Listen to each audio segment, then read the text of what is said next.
So can you give me a tempo that's like That's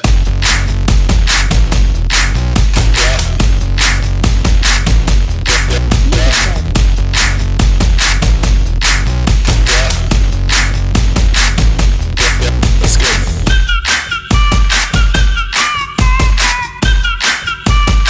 Yeah, that's it right there. I like what you say. Let's go to Bombay. Get drunk on the plane.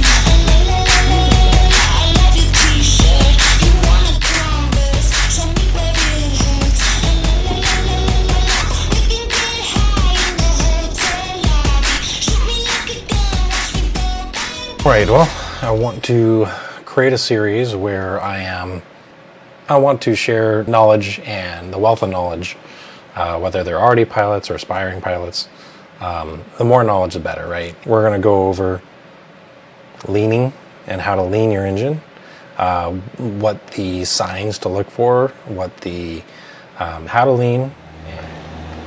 So we're going to hold that altitude. We're going to pull the fuel back just a little bit. We're going to look at that fuel flow. All right, so fuel flow is going to go into the green. And let's say we want to cruise at this speed, right? We're at 2,000 feet, a little bit above 2,000 feet. And the air is a lot thicker at this altitude, so we're not expecting, super fast cruise speeds. But at this point, we're going to go ahead and start dealing with the mixture. So what you're going to do for your mixture is you're going to start pulling the mixture out, and there's two ways of doing this. You either wait until the engine starts running rough, or you can see on your EGT when it starts to drop. So you're waiting for that lean of peak, right? So this is going to be rich of peak. So I'm still pulling it out, still pulling it out, still pulling it out, and then it drops, right? So now we are lean of peak. So you're going to go back, you're going to go back, you're going to push it in, and you're going to get that rise. And then after you're done pushing it in, so right about there, I'm going to pull it out, pull it out, pull it out. That's about right around peak. So I'm going to set this right at that peak mark.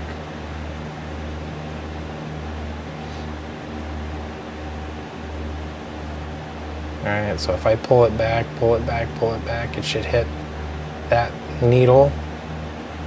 Oh, it's a little bit more. So after I pull it back, now what it's doing here is it's not running rough, right? So if I pull it out even more, it's going to start running rough. I'm going to put it back in, and when we put it to a certain point, you're going to get peak, right?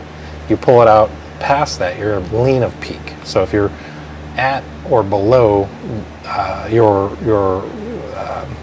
top of peak, or your peak of your EGTs, this is lean of peak. So what you're doing here is you are burning less fuel, right? So your fuel flow is lower, but your engine is running hotter. You're not putting as much fuel in there. Now, some people say that that's not correct, that no matter what you do, you're still gonna have a cool engine. And then obviously you can run it lean of peak, or I'm sorry, rich of peak, where you put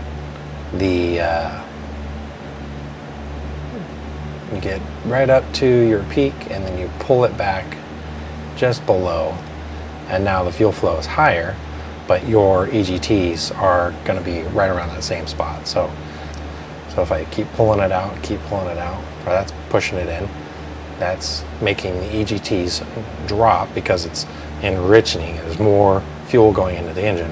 I start pulling that mixture out, and we're going to get that drop, and that drop right there is your lean of peak. So you see the fuel flow is now flowing at a lesser rate than if I went ahead and just pushed this in. And now we're at rich of peak, the fuel flow is more.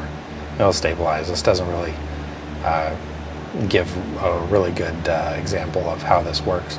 Obviously you push all the way in and your EGTs go right to the floor because you're pushing a crap ton of fuel. But what are the benefits of this? Well, benefits are you are saving fuel, you're burning less, you're not carbing up your creating a bunch of carbon in your cylinders.